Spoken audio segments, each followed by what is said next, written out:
Welcome, boys and girls. Christine here with a discussion about Dawn of War 4, which has been announced a couple of days ago. Now, I'm not surprised that Dawn of War 4 is in development and that it's going to be coming out, because there had been leaks, suggestions, rumors for a while now that it was being worked on from some credible and less credible sources, but there was certainly a decent amount of information on the subject.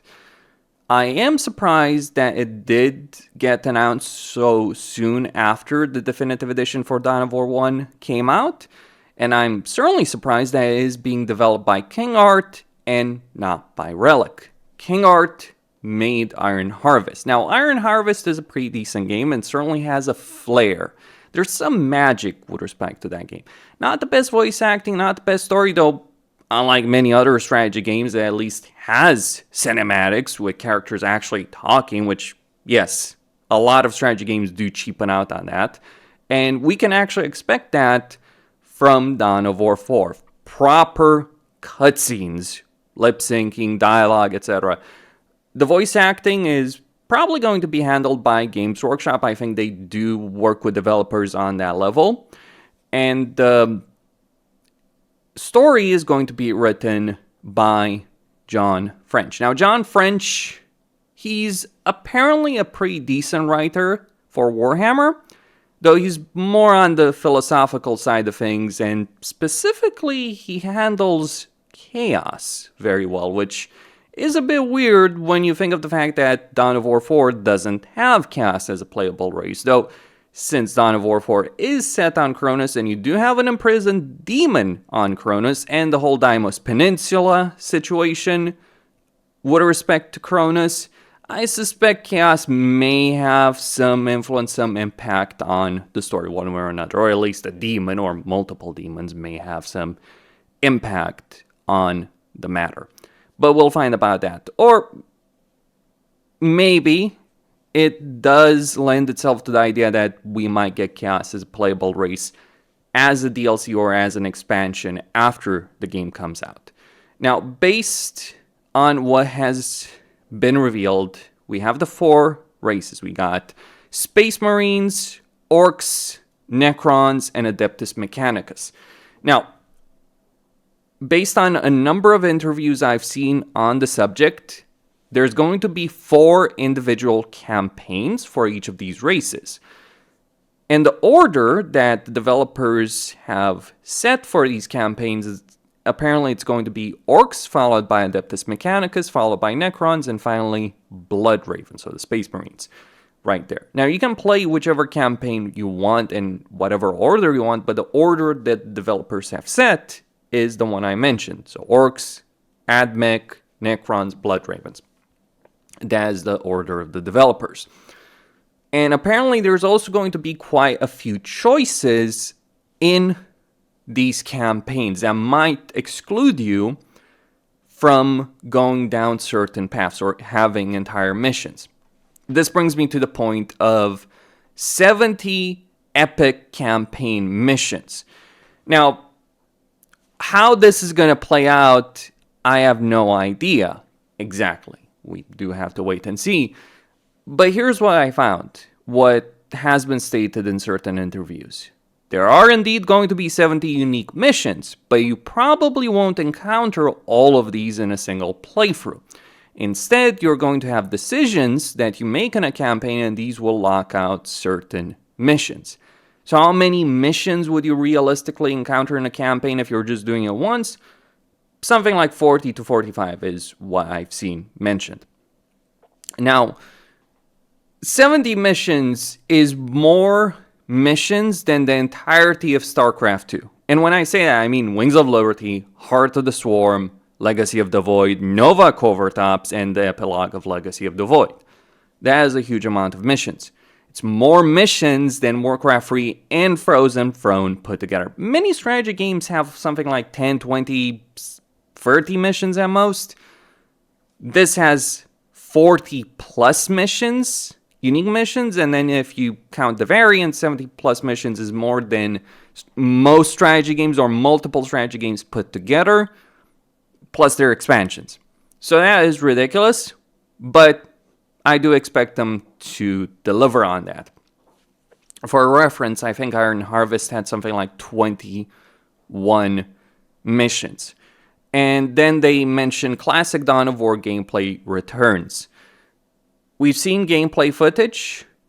I will not lie, and I will say this. I was reminded quite a bit of Dawn of War 3. Now, here's my thing about Dawn of War 3. I don't think Dawn of War 3 was necessarily terrible because of the moment-to-moment gameplay, though it did have its awful aspects, animations, for instance. Which, by the way, this game, if you've looked at the trailer, has some really awesome animations. Not necessarily the best sound. I think sound of weapons, or when a Dreadnought squishes an orc, that's something that you can improve on, but the actual visuals look pretty good.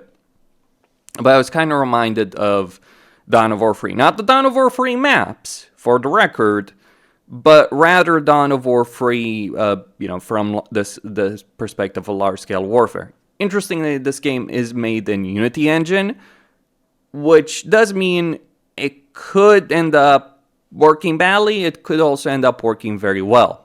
For reference, Broken Arrow came out this year, and it looks pretty good, and it runs pretty well. So hopefully it's more along those lines rather than what other games we've seen made in Unity engine.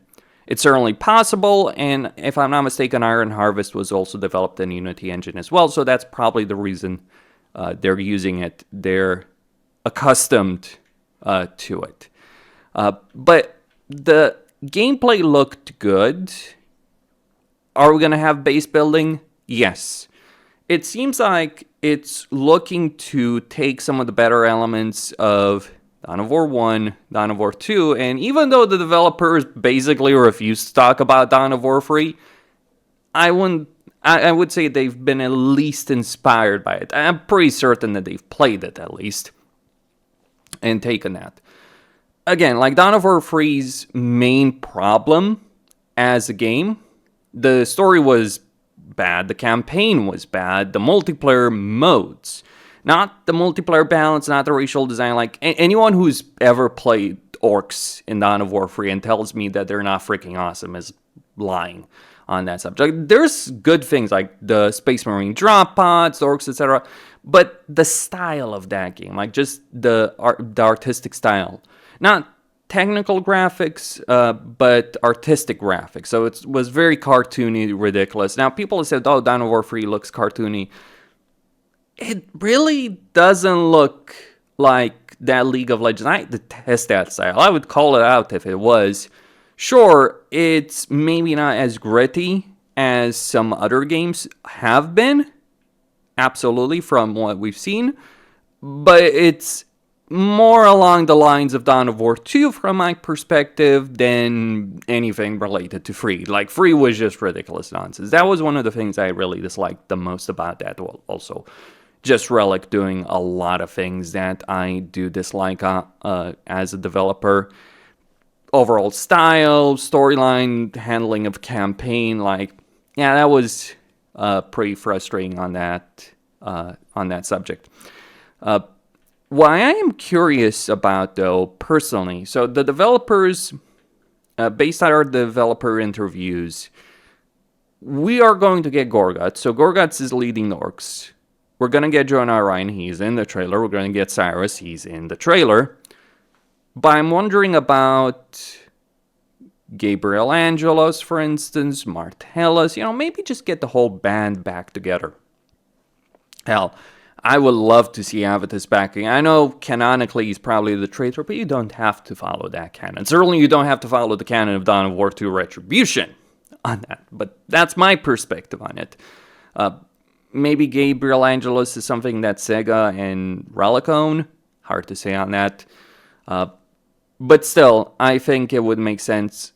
I'm guessing Cyrus is a captain now. I mean, he was a sergeant before. I guess it would make sense. At least a lieutenant, because Primaris Marines, all that, would respect to them. And really, it's nice to see Gorguts again.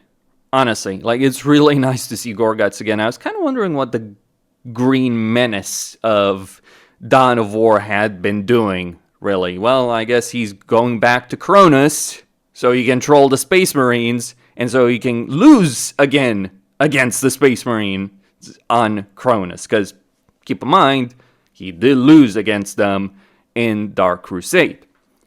Now, my perspective is it looked pretty solid. Again, sound issues, that would be one of my problems. I was also not necessarily too fond of the formation situation, like watching an entire unit just line up right next to each other behind cover.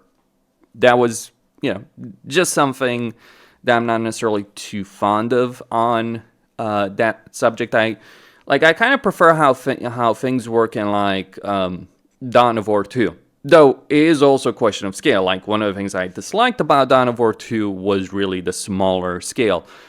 From what we've seen and from what people have said as well, by the way, the scale of armies that you're going to have in Dawn of War 4 is going to be larger than Dawn of War 1.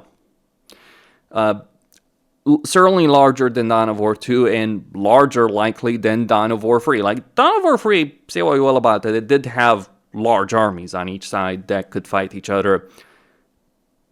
Not necessarily in every battle, but there was a potential there. I do think Dawn of War 4, based on what we've seen, based on what people have seen, is going to have larger armies. And also, beyond the 4 races, there's also the Imperial Guard to talk about. Now, I don't expect the Imperial Guard at launch, but we do have certain units that have been seen. So, we've seen the Guardsmen themselves, with regards to it. We've seen Sentinels, and those Sentinels look to me suspiciously like armored Sentinels. Though that might be just my impression on it. But heavy weapon teams apparently have been spotted as well. You have Sentinels, armored or regular versions, doesn't matter. And then apparently a Rogol Dorn tank. Not a Leman Russ, a Rogol Dorn. It's a heavier tank. That's apparently what people have spotted in the B-roll footage. So there's a number of Imperial Guardsmen units already on display, already done by the developer. So I would absolutely expect the Imperial Guard to be done. And one of the things the Blood Ravens did in Dark Crusade once they took over the planet, canonically speaking, their ending is canon. They set up a new PDF force for Cronus. So that's probably the guardsmen that we're going to see in the campaign as is. But then we might get the larger version of the guard. But we'll find out about that. One of the things to mention, we might actually get a world map as well. I think it's been hinted at. If I'm not mistaken, Iron Harvest had it. Like, a world conquest mode. Though I think something more like the Tiberium Wars, Kane's Wrath map, rather than Total War. But we might have some quote-unquote global conquest mode. So, what's crazy to me, really genuinely crazy, we've seen so many mediocre RTS games, come out, we got 10 missions, 15 missions. No, these guys are 70 missions. Maybe not all of them, but you get 40 unique ones in a single playthrough. And then you do have replayability, you do have variety, you do have different choices. But then on top of that, you might have a world conquest map. I wouldn't necessarily bet money on that, but it might happen, maybe not on launch, maybe later down the line. It's wait, are you telling me that we might have the combination of Dark Crusade's map combined with story mode that has more missions than vast majority of RTS games that are out there? That is crazy. And very, very welcome. As a strategy game player, I've been really frustrated for a huge amount of years as to the limited scope of a lot of games and just the cheapness of developers, things like facial animations, lip syncing, portraits, etc. Just really frustrating to see developers not caring about that. So who knows how this will play out. Costin, signing out, and yes, I am very excited about this.